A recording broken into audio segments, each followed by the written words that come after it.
Oh, thank you. Take a couple steps in. Yeah, I do take a couple steps in because I don't have a. I envy. I envy that projection, that voice. I mean, really, that mine's the opposite. So,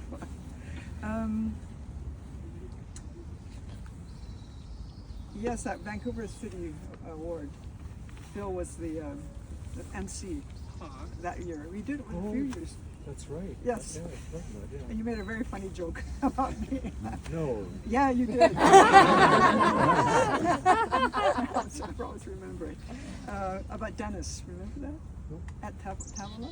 Oh, okay. Oh, yes, yeah. I remember. Yes. Okay. We were rivals for his affections. Yeah, yeah. I'm going to read just two pieces from this. This is a collection of prose poems. I hadn't worked in prose poems for a long time. I know the lagoon for decades and decades, but I moved here in 2014 and spent a lot of time in the lagoon. It's changed dramatically since 2014.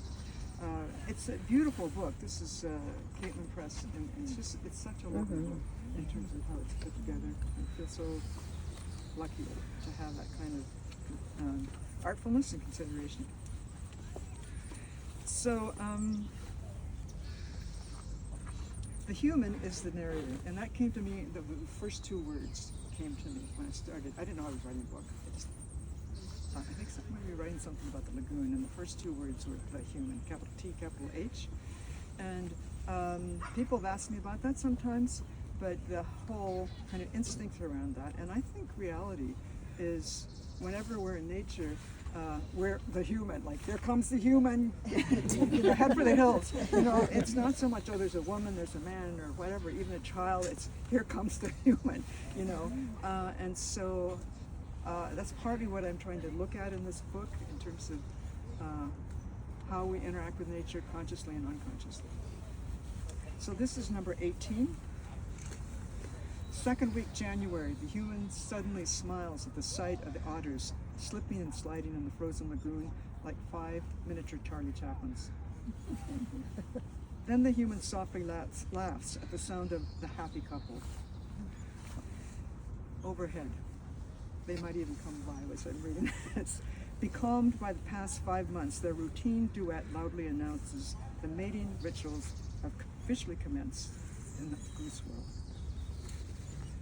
The human began referring to them thus after realizing this constant honking alarm, bickering debate was not in fact a flock of Canada geese, but the production of one vociferous goose couple.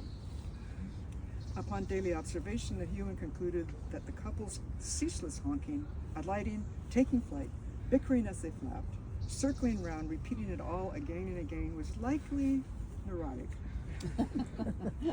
The human also noted the larger flock keeping their distance during these months must have also reached this conclusion. Think of 2 rusty hinges or a teeter-totter much in need of oil. Always in the lead, the female's higher pitch honk is matched every 3rd beat by her pursuing male partner's hoarse replying, honk!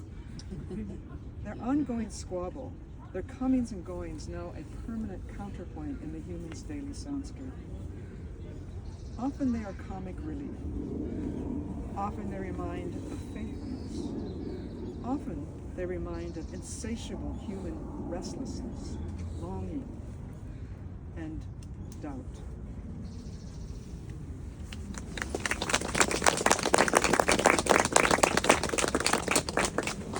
This one is arcing between the lagoon and the beach, and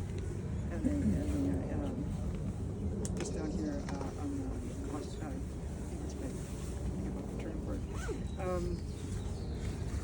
Number 48. Tide out, it's as if walking through an extensive library. The stories and natural histories of this Salish Sea coast embedded in a plethora of rocks. Many configurations and composites the human has never previously seen. Indigenous peoples believe that rocks are our ancestors resonates more and more in the human's brain and the human's bones.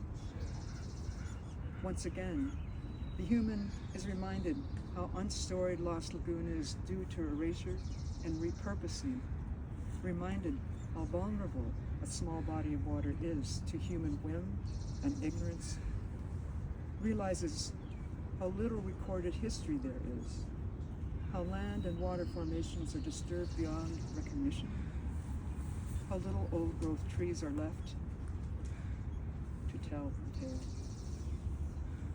On the lagoon's north shore, over here, there's almost no visible trace of the midden that used to be there. All the lagoon's saltwater life died when the causeway, over here, was sealed off from the tidal life and waters. Settler cabins were removed during the causeway construction.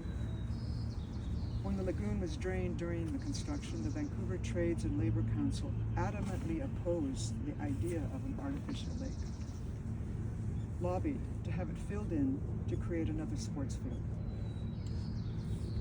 The question arises, who has the right to shape and tell story? Destroy story. For story decides everything else. I'll read that one more time. For story decides everything else.